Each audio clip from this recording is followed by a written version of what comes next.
Je vous avais promis de vous lire le document dans lequel on refusait le permis de travail.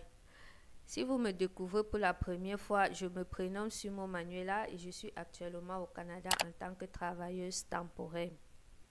Bon, chose étonnante, même avec le permis de travail, on peut refuser un visa. Mais ici, ils avaient dit refus pour visite médicale non faite.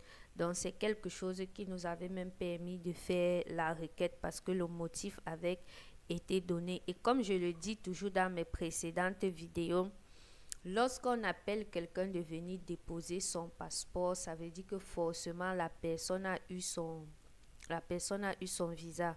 Pour les procédures d'immigration du Canada, on ne vous demande pas de venir avec le passeport alors qu'on va stammer un refus.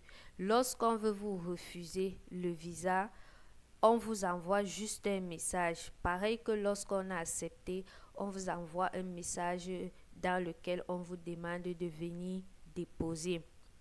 Donc, ça, c'est le message qu'on avait reçu. Je vais donc essayer de zoomer pour un peu mieux lire.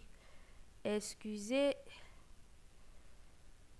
je suis sur ordinateur et ça me fait un peu les chichis.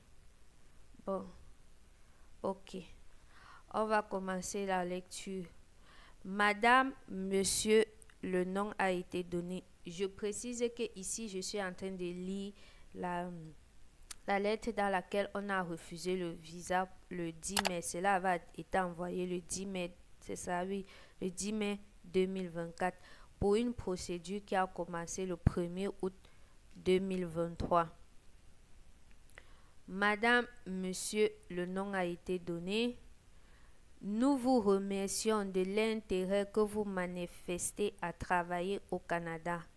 Après avoir examiné attentivement votre demande de permis de travail et les pièces justificatives en vertu du programme des travailleurs étrangers temporaires, je conclus que votre demande ne satisfait pas aux exigences de la loi sur l'immigration et la protection des réfugiés et de son règlement. Je rejette votre demande pour les raisons suivantes.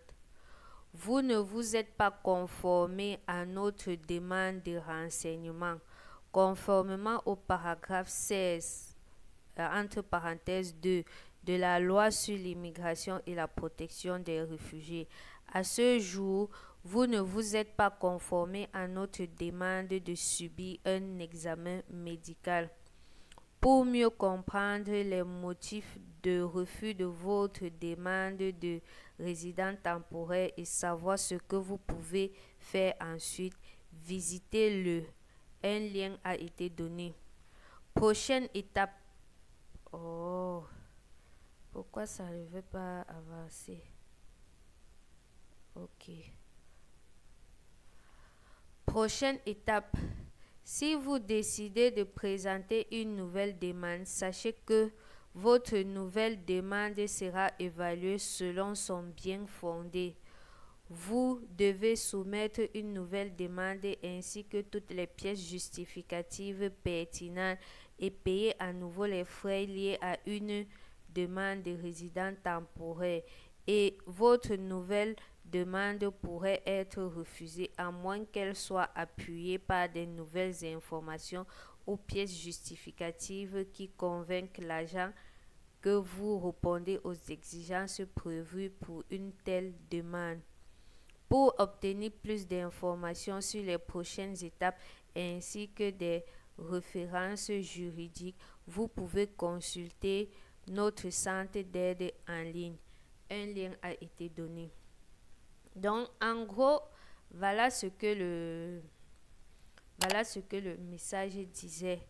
Donc, le visa lui avait été refusé parce que, selon eux, il ne s'était pas conformé à la demande de subir un examen médical. Pourtant, si vous vous rappelez, je vous ai dit que il avait fait sa visite médicale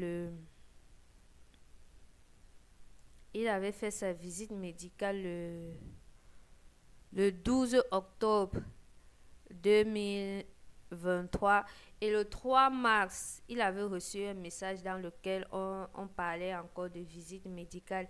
Il est reparti au centre où il a relancé ceux-ci qui ont renvoyé son dossier parce que la visite médicale est valable pour 1 an. Ceux-ci ont relancé son dossier à ISCC le 3 mars, mais malheureusement le 10 mai, on a reçu un refus. Comme je vous l'avais dit, on avait fait une requête et ensuite on avait fait une nouvelle demande.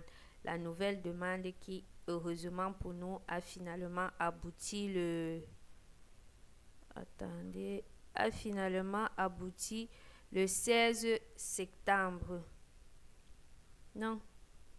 Oui, le 11, on reçoit la lettre de venir déposer et le 16 septembre, on effectue le message dans lequel on nous demande de venir faire le retrait du passeport. Dans la précédente vidéo, je vais donc vous lire le document dans lequel on vous demande de venir faire la visite médicale parce que comme je vous ai dit, son cas est un cas spécial. Son cas m'a permis d'avoir les réponses à toutes les questions que je me posais précédemment. Si vous avez vu les vidéos dans lesquelles je parlais de ma procédure, je vous disais toujours, je n'ai pas eu telle chose. Si quelqu'un l'a fait, bienvenue mettre en commentaire ou tout cela. Mais mon frère répond exactement à tout cela. Même pendant le dépôt de...